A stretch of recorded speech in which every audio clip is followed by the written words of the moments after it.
अगर अबॉर्शन के दरमियान में उसकी डेथ हुई है तो मुझे फिर सब ये बता दें कि उसकी बॉडी पे निशान किस चीज़ के हैं। अच्छा। उसके पाँव पूरे मिट्टी से भरे हुए हैं। मैं आपको उसकी पिक्चर दिखा सकती हूँ, जो मैंने उसकी पिक्चर क्लिक की है। उसके पाँव ये देखें, ये पूरे मिट्टी से भरे हुए हैं।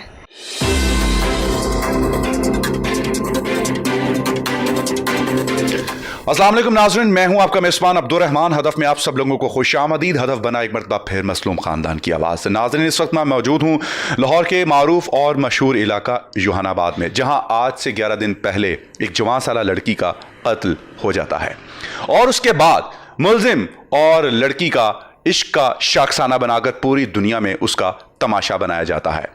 मुलजिम की तरफ से बयान दिया जाता है। पहली बार जब उसे अरेस्ट किया जाता है तो मुलजिम कहता है कि मैंने इसे खुद मारा, लेकिन जैसे ही वक्त गुजरता है मुख्तलिफ मीडिया के चैनल्स इस खबर को कवर करते हैं, दिखाते हैं, तो बाद में उसका मौक़िफ़ बदल जाता है और वो कहता है कि ये खुद चलकर मेरे पास आई थी, ऐसा कुछ नहीं था। अस्काते हमल की वजह से उसकी मौत को एक बहुत बड़ा ड्रामाई अंदाज में पेश किया जा रहा है। हर तरफ वीडियोस वायरल हैं अस्काते हमल की, और इसी मौके का फ़ायदा उठाकर तमाम टीवी चैनल्स और इसके साथ साथ सोशल मीडिया चैनल्स इस खबर को अपने ही अंदाज में पेश कर रहे हैं। इस बात में कितनी सदाकत है और क्या इस बात की उसके घर वाले भी तस्दीक करते हैं, इन तमाम तर चीज़ों के बारे में हम पूछने के लिए आज मौजूद हैं। हमारे साथ मौजूद हैं उनकी बहन ताई जान और उनके वालिद साहब, जो कि इस वक्त बहुत ही ज़्यादा गम में मुब्तला हैं, और हम चाहते हैं कि हदफ के प्लेटफॉर्म से वो अपनी आवाज़ जो तमाम चैनल्स डिफरेंट रंग के ज़रिए दिखा रहे हैं, कोई मेडिकल रिपोर्ट के बारे में बात कर रहा है, कोई पोस्टमार्टम रिपोर्ट के हवाले से बात कर रहा है, और हर चैनल का अपना ही एक अंदाज है। चाहे ये बात सच है या गलत, क्या हमें इस तरीके से पब्लिकली इनकी इज्जत को उछालना चाहिए? सबसे पहले मैं चाहूँगा कि हम सुने इनकी कहानी इन्हीं की जुबानी, और फिर आप इसका फैसला करेंगे कि इस बात में कितनी सदाकत है। सबसे पहले ये बताइए कि ये सारा वाकया कैसे हुआ? 16 तारीख को राबिया गई है कोई 10 सवा 10 बजे के करीब घर से। चाचू को बता के गई है कि मैं जा रही हूँ, इजाज़ के साथ ही गई है वो। और हम लोग उसको कंटिन्यूसली फ़ोन कर रहे थे, उसका फ़ोन स्विच ऑफ था। मतलब परेशानी हो रही थी कि उसका कभी फ़ोन ऑफ़ नहीं होता। और रात को तकरीबन 10:30 बजे इजाज़ के फादर की कॉल आई है चाचू को कि राबिया की तबीयत काफ़ी ख़राब है, तो आप जर्नल आ जाएं। ये लोग जर्नल गए हैं, चाचू गए हैं, उसकी छोटी बहन है वो गई है। तो वो लोग जब वहाँ गए हैं और जब उससे पूछा कि इजाज़ को पूछा राबिया किधर है, तो वो कहता है स्ट्रेचर की तरफ इशारा करके कहता है यही है जो है। और वो जब उसने कपड़ा उठाया तो वो डेड थी, उस बॉडी उसकी बिल्कुल स्टिफ हो चुकी हुई थी और ठंडी बर्फ़ की तरह। जब भी घर भी जब उसको लेके आए हैं तो वो बिल्कुल एक मतलब ऐसे लग ही नहीं रहा था कि मतलब घंटे पहले या 2 घंटे पहले की लाश होती है। अच्छा, उसमें ये कहा जा रहा था कि वो 5 माह की प्रेग्नेंट थी और जो है अस्काते हमल की वजह से उसकी डेथ हुई है, ब्लीडिंग बहुत ज़्यादा हो गई थी। 5 माह की प्रेगनेंसी मतलब कहा जा रहा है, कई जगह पे वो 5 की कह रहा है, कई जगह पे वो 2 या 3 माह की कह रहा है। मैंने आपको अभी पिक्चर दिखाई थी उसकी, वो 1 हफ्ते पहले की पिक्चर है। मतलब हम लोग को मतलब नज़र नहीं आता, हम जो घर में रह रहे हैं हमें नहीं पता चल रहा कि अगर कुछ ऐसा हो रहा है तो कोई साइन एंड सिम्टम्स तो होते हैं ना, कुछ तो हो उसके साथ, लेकिन ऐसा कुछ भी नहीं था। अभी 1 हफ्ता पहले शादी थी कज़न की, मतलब डांस कर रही थी, हर तरह का काम था, लेकिन ऐसा कुछ नहीं था। प्लस उसको ना एलर्जी थी उसकी बॉडी के ऊपर, तो वो हर किस्म की मेडिसिन ले रही थी। प्रेगनेंसी में आप कुछ नहीं यूज़ कर सकते हैं, लेकिन वो मेडिसिन भी ले रही थी, इंजेक्शन भी लगवा रही थी। अगर प्रेगनेंसी होती तो मतलब वो ऐसा रिस्क क्यों लेती?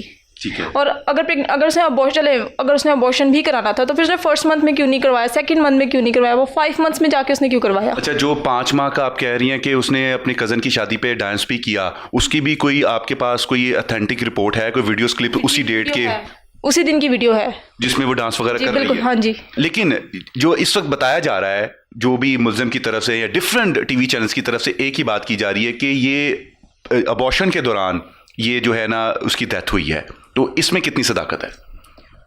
अगर अबॉर्शन के दरमियान में उसकी डेथ हुई है तो मुझे फिर सब ये बता दें कि उसकी बॉडी पे निशान किस चीज़ के हैं। अच्छा। उसके पाँव पूरे मिट्टी से भरे हुए हैं। मैं आपको उसकी पिक्चर दिखा सकती हूँ, जो मैंने उसकी पिक्चर क्लिक की है। उसके पाँव ये देखें, ये पूरे मिट्टी से भरे हुए हैं, मिट्टी और खून है उसके पाँव के अंदर। ये कहाँ से आया फिर? हाँ, ये आप देख सकते हैं बिल्कुल। अच्छा, उसके गर्दन के ऊपर निशान है, उसकी बैक के ऊपर, गर्दन के ऊपर भी निशान है, उसकी बैक पे निशान थे। मतलब वो कहाँ से आए फिर? और कोई भी अगर देखे, कोई भी नर्सिंग एड जो होगा या कोई भी हॉस्पिटल का बंदा कोई अगर कोई ये काम कर रहा होगा तो वो कभी भी मतलब अगर पैड होगा तो वो कोई कॉटन यूज़ करेंगे, गॉज यूज़ करेंगे। उन्होंने उसी का दुपट्टा रैप करके रखा हुआ था। अच्छा, जिस वक्त पुलिस ने घर में रेड की है उसके, तो वहाँ से वो चीज़ें भी बरामद हुई हैं? अगर ऐसा था नहीं तो फिर चीज़ें कैसे बरामद हो गई? अगर उनको पता था, वो लोग वहाँ से भागे हैं, अगर उनको पता था कि मतलब यहाँ पे रेड होनी है तो वो भागे हैं ना वहाँ से, उनको तो वहाँ से वो चीज़ें गायब करनी चाहिए थी। तो वो चीज़ें वही क्यों वहाँ पे पड़ी हुई है, जो उनको पता था कि अगर ये वहाँ पे पड़ी हो। चीजें वहाँ से मिली हैं, मोबाइल फोन नहीं उसका मिला। मोबाइल फोन उस दिन से उसका गायब है। और उससे पूछा भी क्या था लड़के से, वो कहता है मुझे नहीं पता मेरे से कौन ले गया, उसका फोन उसके पास है लेकिन उसका फोन गायब है। तो घर से क्या क्या चीजें मिली? उसके घर से उसकी अंडरशर्ट मिली है और उसकी जूती, वो चीजें मिली हैं कि जो डिलीवरी के दौरान किसी भी औरत की रह जाती हैं। उसके अलावा वो चीजें वो सारी साथ ले गया, जो आपके कहने का मतलब है कि जो वहां होनी चाहिए थी, सारी चीजें होनी चाहिए थी, लेकिन उसके मतलब की चीजें वहां मौजूद थी। डिलीवरी में अंडरशर्ट्स नहीं उतरवाते हैं, ठीक है, लेकिन वो वहाँ पे पड़ी हुई थी, उसकी जूती वहाँ पे पड़ी हुई थी। मतलब उन्होंने सिनेरियो इस तरह का बनाया, वो सीन ही ऐसे क्रिएट किया गया कि यहाँ पे कुछ हुआ है। अच्छा, डिफरेंट चैनल्स में, तमाम तकरीबन चैनल्स में, सोशल मीडिया के चैनल हो या फिर इलेक्ट्रॉनिक मीडिया हो, एक ही बात की जा रही है, मुल्जिम का एक ही मौक़िफ़ बताया जा रहा है, और मेडिकल रिपोर्ट्स के हवाले से भी बता रही है। तो सब के सब चैनल्स क्या झूठ बोल रहे हैं? पहली बात यह है कि अभी तक हमें कोई भी उसकी जो पोस्टमार्टम की रिपोर्ट है वो हमें रिसीव हुई ही नहीं है। हमें मेडिकल रिपोर्ट भी नहीं, हमें रिसीव नहीं हुई। हमें कई जगह कहा जा रहा है कि 2 दिन बाद मिल जाएगी, 3 दिन बाद मिल जाएगी, मतलब पूछ रहे हैं, अभी तक हमें रिपोर्ट नहीं मिली है। दूसरी बात यह है कि जो बात वो कह रहा है, हमारे पास आते हैं, सारे न्यूज़ चैनल वाले आते हैं, हमसे बात भी करके जाते हैं, हमारा बयान भी रिकॉर्ड करके लेके जाते हैं, लेकिन फिर चीज़ वही चैनल पे चलाई जा रही होती है जो वो बयान दे रहा है। इन्वेस्टिगेशन भी उसी के अकॉर्डिंगली हो रही है कि वो क्या कह रहा है, मतलब जो हम कह रहे हैं वो किसी चैनल पे नहीं आ रहा कि हम क्या कह रहे हैं, हमारा मौक़िफ़ कहीं पे भी नहीं दिखाया जा रहा। बस हर जगह पे यही चीज़ आ रही है कि जी वो अबॉर्शन के लिए गई थी और अबॉर्शन में उसकी ब्लीडिंग होगी तो ब्लीडिंग की वजह से उसकी डेथ होगी। अगर ऐसा भी था तो उसके निशान कहाँ से आए? सारी पाकिस्तान की आवाम देख रही है, आप बताएं आपका मौक़िफ़ क्या है? उसके साथ ज़रूर कुछ गलत हुआ है और उसका मर्डर हुआ है। ये अबॉर्शन वाला सीन जो है ये सिर्फ क्रिएट किया गया है और कुछ नहीं है इसमें। अच्छा अमीन साहब, जब सबसे पहले मरतबा आपको उधर हॉस्पिटल पहुंचे हैं, उस वक्त जब आपने अपनी बेटी को देखा और वो जो इजाज़ जो कह रहा है कि इसकाते हमल की वजह से इसकी डेथ हुई है, तो कैसा रिएक्शन था उसका? उसने सर बोला कि मैंने राबिया को मार दिया, अंकल जी राबिया को मैंने मार दिया, आप मुझे मार दो, मैंने भी नहीं अब ज़िंदा रहना, इसके साथ ही मुझे दफन कर दो। तो उसके बाद मैंने उसको बेटी को देखा, उसके मुंह पे हाथ लगा के और उसकी गर्दन को ऐसे मैंने पकड़ा, तो मुझे छोटी बेटी ने बोला कि अबू देखो इसको क्या हुआ। मैंने कहा इसको क्या होना है बेटी, ये तो 4-5 घंटे पहले मर चुकी है। जी इमरान खान साहब ने अपील करने हैं, जिड्डे बड़े अफसर सारे ने अपील करने कि मैनू इंसाफ मिले।